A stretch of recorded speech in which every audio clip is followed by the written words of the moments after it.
Alright, hello everyone. Hi, I'm the man. Welcome to another review video. So it's been a while since I reviewed anything, and since I got a lot of shit for Christmas, a lot of it I didn't want, because that's how Christmases work here in my house. Um, I got me some shit I did want, and one of the things I bought was this. I'm sure some of you know what this is. This is, if the screen wouldn't be so bright, it's Phoebe Bridgers' Stranger in the Alps CD album.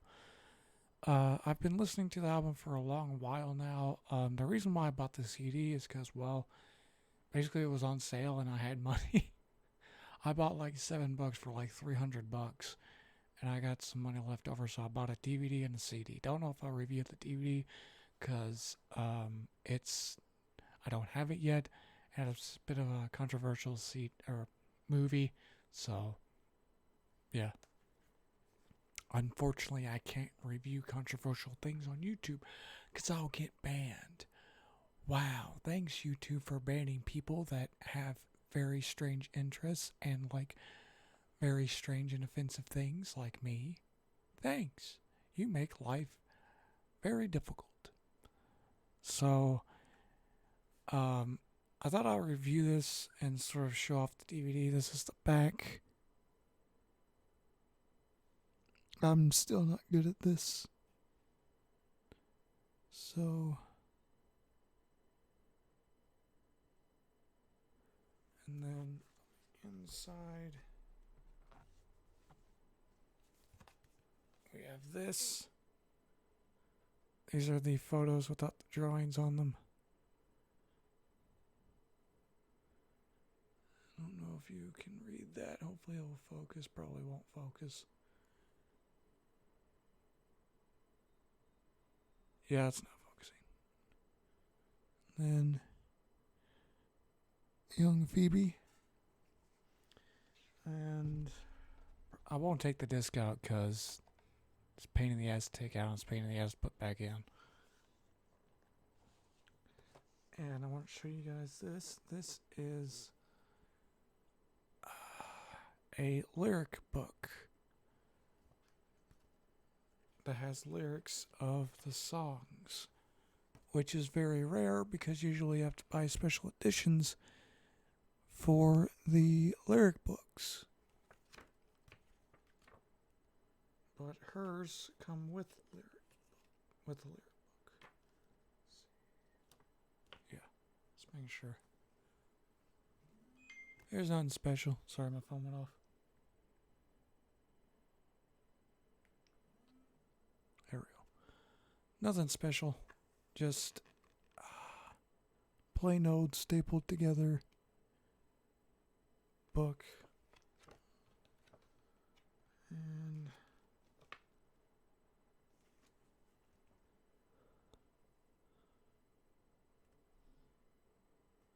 sorry if you can't really see the lyrics. Like I said, I'm really bad at this because my camera isn't mobile. What's really weird is I'm just now noticing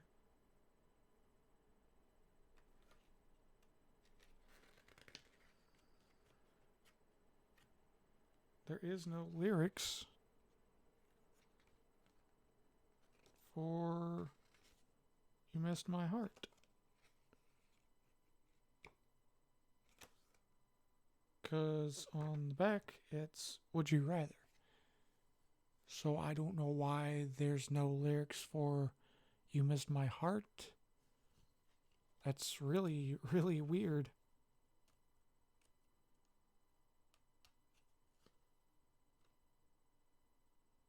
Yeah, they have all the lyrics for all the songs except for that one. I don't know if that song was like added in like way after, before the CD was released, and way after that, or not way after the CD was released, before the CD was released, or this, before this was, or after this was made. Because that's really weird. I just now noticed that there's no lyrics for um, You Missed My Heart, which is the last song of the album, except for, well, unless you count reprised version of um, Smoke Signals, even though that has no, the reprised version doesn't have any words. Yeah, that's really weird. I just now noticed that. Now, for the CD and the album itself, I reviewed Punisher no, was it last year? Or was it the year before last that I reviewed Punisher? I don't know. Uh, Something will pop up in the corner there, or in the in screen cards. Um, so yeah, it's a great album. I almost like it better than Punisher, but both albums are fantastic. Um, One thing that I do have to say is that her songs are very sad, as everyone knows. In case you don't know who Phoebe Bridgers is, I almost dropped my phone. Um, she is a very sad songwriter, very sad lyrics.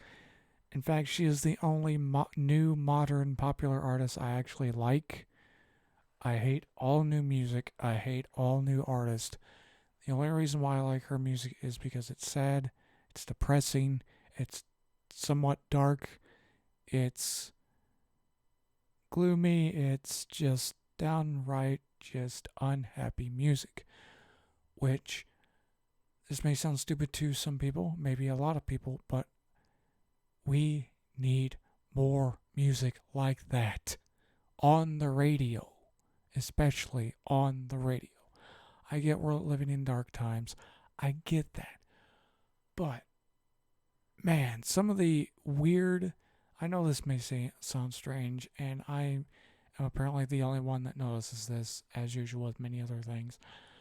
What I've noticed is that positivity, especially in music, is very fucking bad for you. I know that sounds bizarre, but I've noticed that some of the least intelligent people, I know this is going to sound real stupid, but just go with me here, please.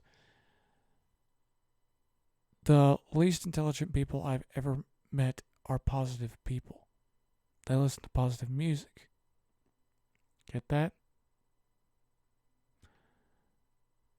The most intelligent people I've ever met are very negative people and listen to very dark music, sad music. Some of my very best friends are not very positive people.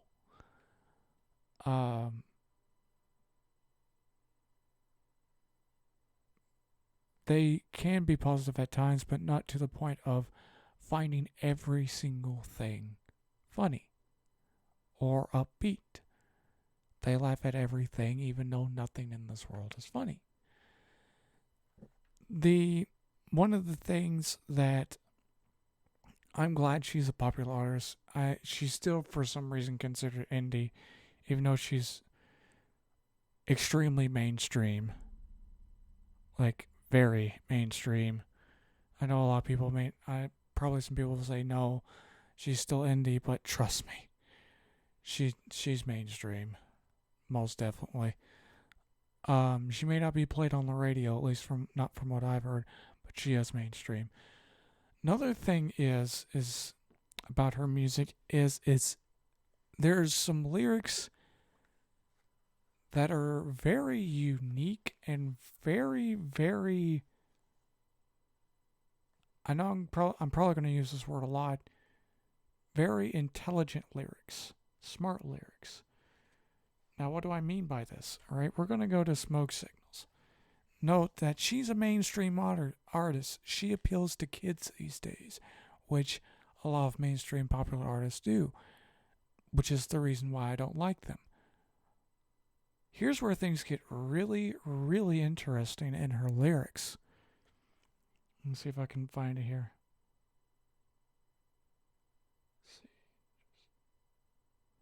Yeah. We spent a week in the cold, just long enough to Walden it with you. Any longer, it would have got old.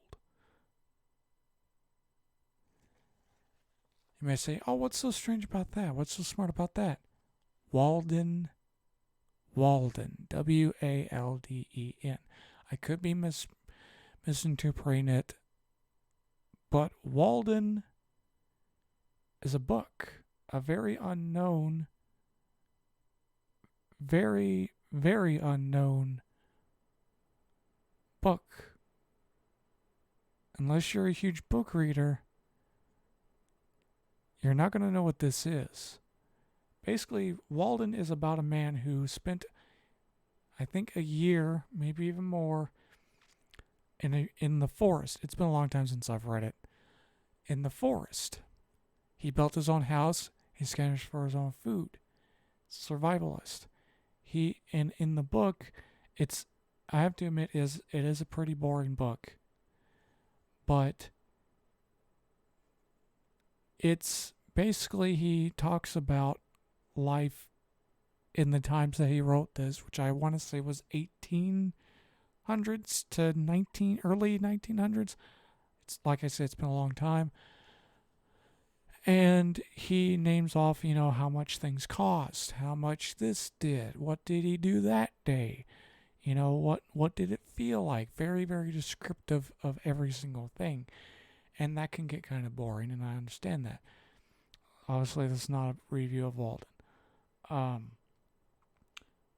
I find that very interesting because that never ever gets referenced ever. I've never heard Walden get referenced in any song ever, old or new, because it's so unknown and so unique.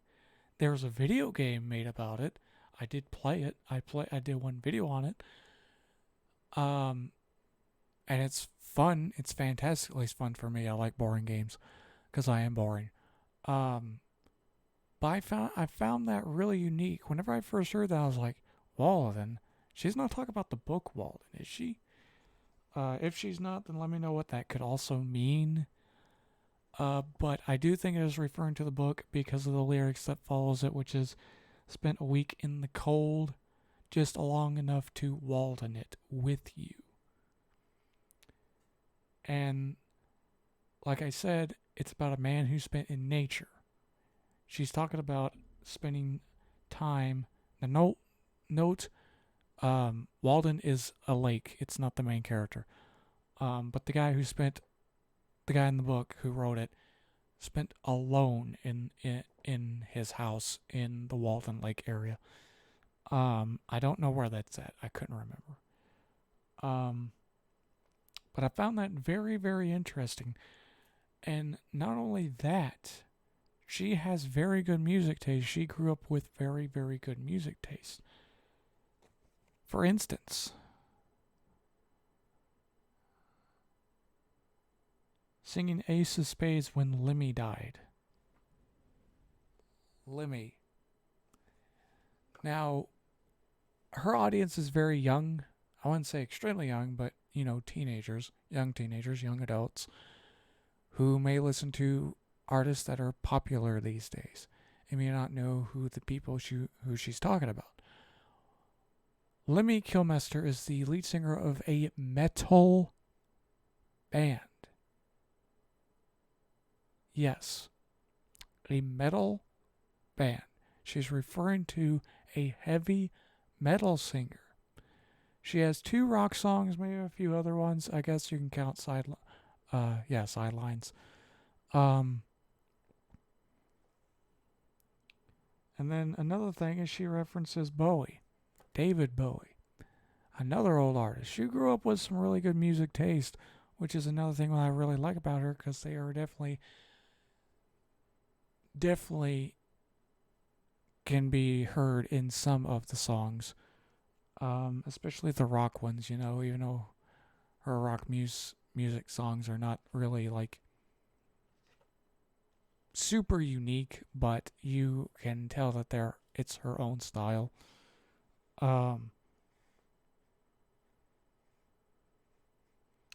And in the Punisher, the title track for Punisher, she referenced John Lennon. We thought about John Lennon until I cried and then went to bed, upset. That is a reference to the former lead singer who died. He is the lead singer, or one of the singers, for the band The Beatles. She grew up with the Beatles. She grew up with Lemmy. Also, another thing she references. Let's see if I can find it.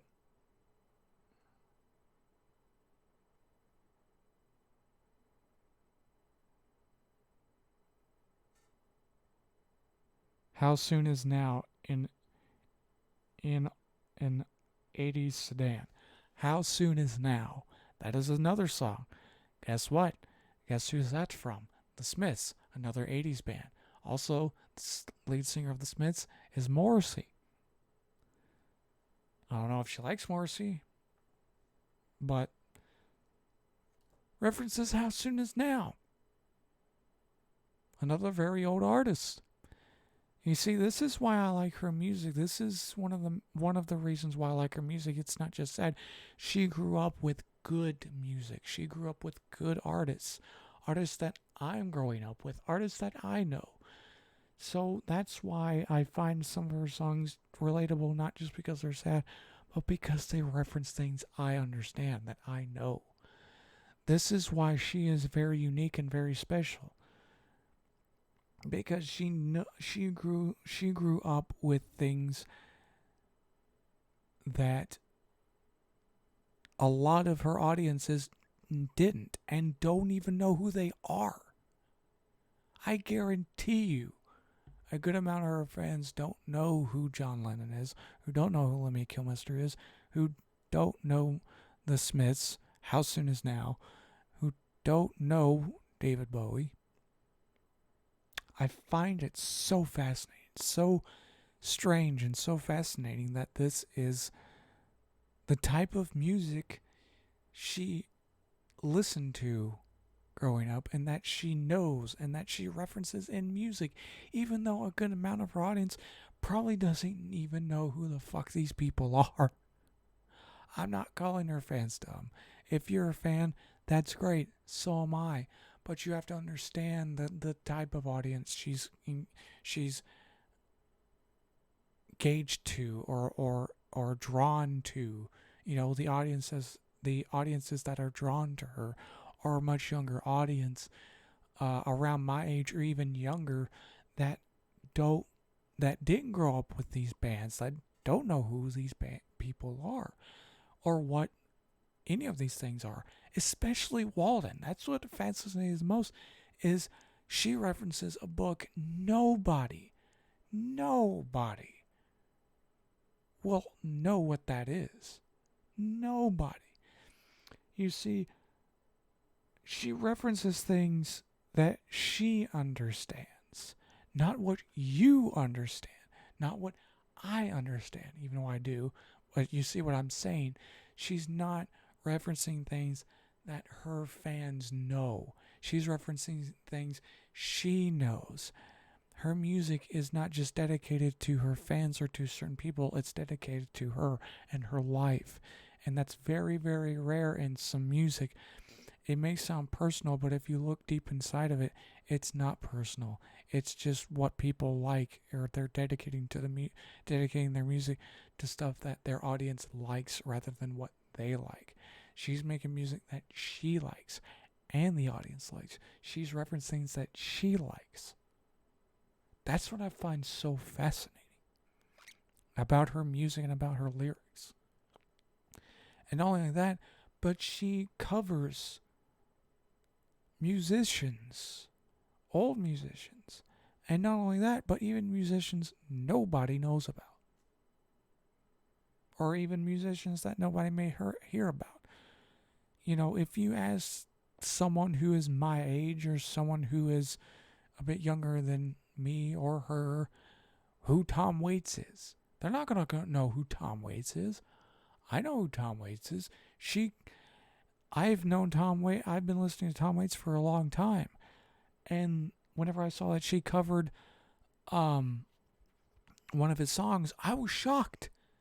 I was like, she covered a Tom Waits song, a Tom Waits song. Out of all the artists, she covered Tom Waits.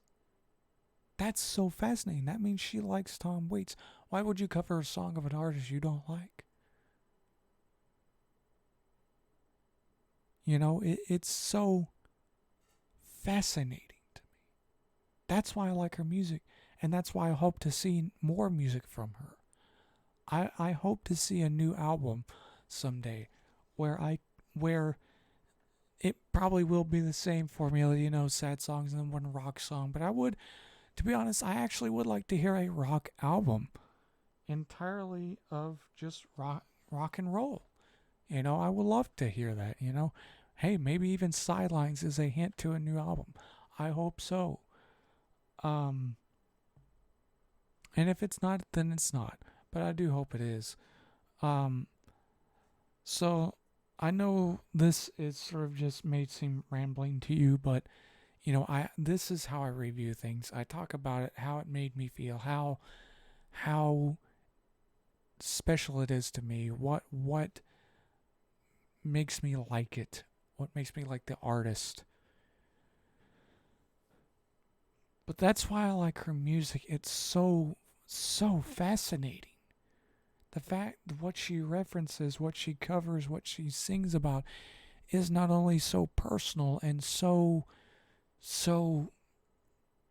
obviously sad, but so interesting and unique to what the lyrics are. That's what makes an artist good and what makes an artist very unique and special is that is not just sound, it's what they talk about. It's what they have to write in their lyrics. It's what they say in their lyrics and what they sing about and their emotions. Phoebe Bridgers is a very, very rare artist. I have never encountered an artist anything like her. Aside from maybe um damn, what's her name? That I found her through. I found Phoebe Bridgers through an artist on Bandcamp. Sybil Byer, that's it. Sybil Byer. She's also unique, even though those songs were made a long time ago and she's very old. No offense, but very older than she was when she wrote those songs. But her music is pretty unique, and Phoebe Bridgers' music, which I found through Sybil Byer, is also unique. And not and it's not just the lyrics what makes Phoebe Bridgers so unique is that it's because her music is sad and it's relatable. It's very hard to find a sad artist, to find a music that actually makes you feel.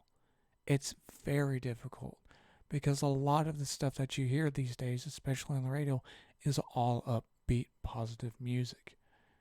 You barely hear anything upsetting unless it's about a dumb old breakup.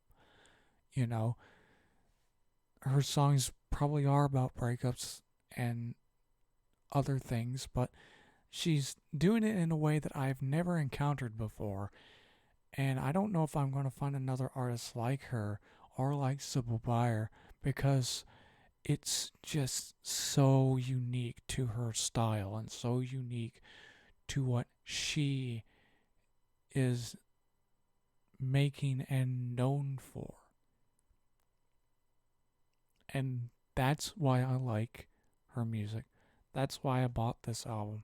That's why I'm going to buy Punisher eventually. I already did a review on that, so don't expect a review. Um, and I really want to see more music from Phoebe Bridgers because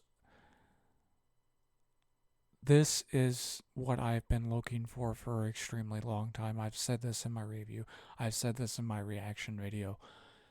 But it really is. This is the type of music I've been looking for a very long time. And I'm so glad I found it. And I hope to see her live. I do want to go see her live. I've never been to a concert before. I was offered to go see Tool, and I don't like Tool. I don't know why that person offered me, because I don't listen to them. I mean, I like them, but not that much to go see them live. I'm sorry to any Tool fans, but they're just not my style. At least not anymore. Um, but I would love to have her be my first concert ever, because I like her music. Um, and I really want to see her live in person. So yeah, that'll be fun. So anyways, I am the man. Thank you for listening to me ramble on about how much I like Phoebe Bridgers and her music. Stay tuned for more. I have a few more videos coming out. Hopefully, I don't know. I'm sort of just taking it easy. Been going through a lot, so her music has been helping out a lot here recently. So that's why I've been listening to it a lot. And one of the reasons why I bought the CD, because it's going through a bit. So bit of personal stuff. So, anyways, I'm the man. Stay tuned for more. Goodbye.